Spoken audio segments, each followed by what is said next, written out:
ইন্নাল হামদুলিল্লাহ ওয়াসসালাতু ওয়াসসালামু আলা নাবিয়্যিকা বা'দ। সবাইকে জানাই পবিত্র মাহে রমজানের আন্তরিক মোবারকবাদ। আল্লাহ রাব্বুল আলামিন আমাদেরকে রমজান মাস এর রোজা ফরজ করেছেন।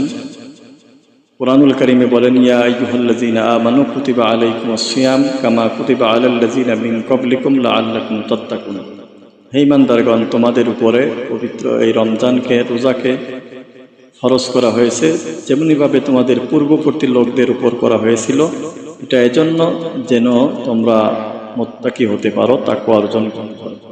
তাহলে রোজা রাখার উদ্দেশ্য হলো আমরা কিভাবে তাকওয়া অর্জন করতে পারি, আর তাকওয়া অর্জন করতে পারলে কি লাভ হবে। আল্লাহ রাব্বুল আলামিন বলেন, ইন্নাল মুত্তাকিনা ফি জান্নাতিন নাঈম, যে যারা জান্নাতে নাঈমে আল্লাহ পাক তাদেরকে দান করবে যারা মুত্তাকিন হবে, যারা তাকওয়া অর্জন করতে পারে। আর এই রমজান মাস হলো সেই মুত্তাকি এবং তাকওয়া হওয়ার একটা ক্লাস এবং একটা মাধ্যম। আসেন আমরা সিয়াম হলো এমন একটা অর্থ যেটাকে বলা হয় বিরত রাখা। আমরা যারা শুধুমাত্র না খেয়ে থাকি, অর্থাৎ আর কোনো কিছু বিরত রাখি না, গুনাহ থেকে নিজেকে বাঁচিয়ে রাখতে পারি না। নবীজি সাল্লাল্লাহু আলাইহি সাল্লাম বলেন, নাসাই শরীফের 2235 নম্বর হাদিসে বলেন, আসিয়ামু জুন্নাতুন মা লাম ইয়াখরুকহা, যে তোমরা রোজা রাখো। রোজা হলো জাহান্নাম এবং গুনাহ থেকে বাঁচার ঢাল স্বরূপ, যতক্ষণ না সেটা ভেঙে যায়, ছিঁড়ে না যায়। তো আসেন, যা আমি রোজাকে এভাবে বলি যে একটা মানুষের মতো, যেমন একটা মানুষের মাথা থাকে, চোখ থাকে, হাত থাকে, পা থাকে।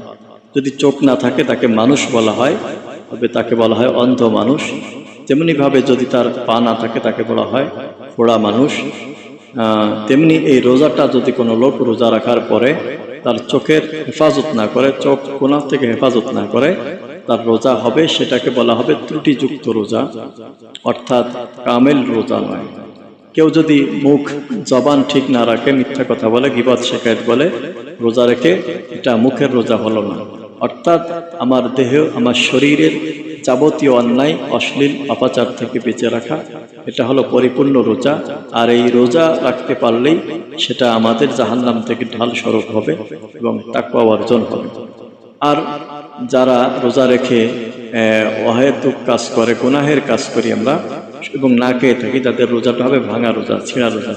ভাঙা ঢাল দিয়ে যেমনি শত্রুর আক্রমণ প্রতিহত করা সম্ভব নয়, তেমনি ভাবে এই ত্রুটিযুক্ত এই রোজা জাহান্নামের আযাব থেকে বাঁচা সম্ভব হবে না। তাই আসুন আমরা সিয়াম পালন করি যেভাবে আল্লাহ পাক সিয়াম পালনের নির্দেশনা দান করছেন। এই পবিত্র রমজান মাসে আমরা 4টা আমল বেশি বেশি করব।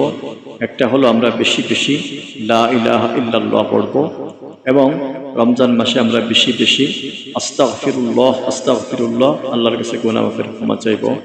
3 নম্বরে যে আমলটা করব সেটা হলো আমরা বেশি বেশি আল্লাহর কাছে জান্নাত চাওয়ার জন্য প্রত্যাশা করব, দোয়া করব। এবং 4 নম্বরে জাহান্নাম থেকে আল্লাহর কাছে মুক্তি চাইব। আল্লাহ পাক আমাদের সবাইকে এই রমজানের সহিভাবে রমজান পালন করার তৌফিক দান করুন।